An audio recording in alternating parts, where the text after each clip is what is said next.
Question number 222 home minister గారు. ధన్యవాదాలు అధ్యక్ష. అధ్యక్ష, గౌరవ సభ్యులు అడిగిన క్వశ్చన్ రాష్ట్రంలో గంజాయి బ్లేడ్ బ్యాచ్లకు సంబంధించిన అసాంఘిక శక్తుల కార్యకలాపాలు పెరుగుతున్న విషయం వాస్తవమేనా అని అడిగారు అధ్యక్ష. మనకి 2014 నుంచి 18 మధ్యకాలం నుంచితో పోల్చుకుంటే అధ్యక్ష 2019 నుంచి 24 కాల వ్యవధి మధ్యలో డేటాను మనం చూసుకుంటే అధ్యక్ష రాష్ట్రంలో గంజాయి కానీ బ్లేడ్ బ్యాచ్ వంటి అసాంఘిక శక్తుల కార్యకలాపాలు పెరిగిన విషయం వాస్తవమే అధ్యక్ష.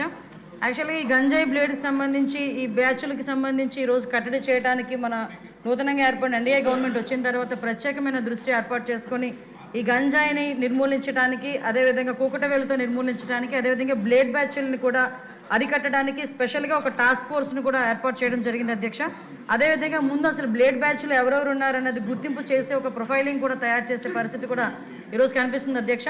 అదేవిధంగా ఈ నేరస్తులు కనుక ఎక్కువైతే కనుక వాళ్ళ మీద కూడా ఒక పీడీ యాక్ట్ ఏర్పాటు చేయడం కానీ, అనుమానిత ప్లేసుల్లో కానీ, పాడుబడిన ప్లేసుల్లో కానీ నిఘాను ఏర్పాటు చేయడం కానీ, నిరంతర పర్యవేక్షణ ఏర్పాటు చేయడం, అదేవిధంగా సామాజిక భాగస్వామ్యం కూడా కల్పించడం అన్నది కూడా మేము ఈరోజు చేస్తున్నాం అధ్యక్ష. వాటితో పాటు మనందరికీ తెలిసిందే గాంజాయికి సంబంధించి ఈరోజు లాస్ట్ 5 సంవత్సరాలు గాంజా ఎంత విచ్చలవిడిగా మొత్తం రాష్ట్రం మొత్తం వ్యాప్తి చెందిందో మనందరికీ కూడా తెలుసు.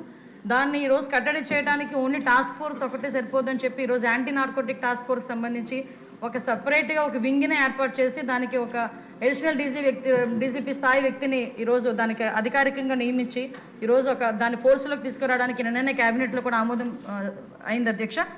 అవగాహన కార్యక్రమాలు అన్నీ కూడా చేపడుతున్నాం అధ్యక్ష.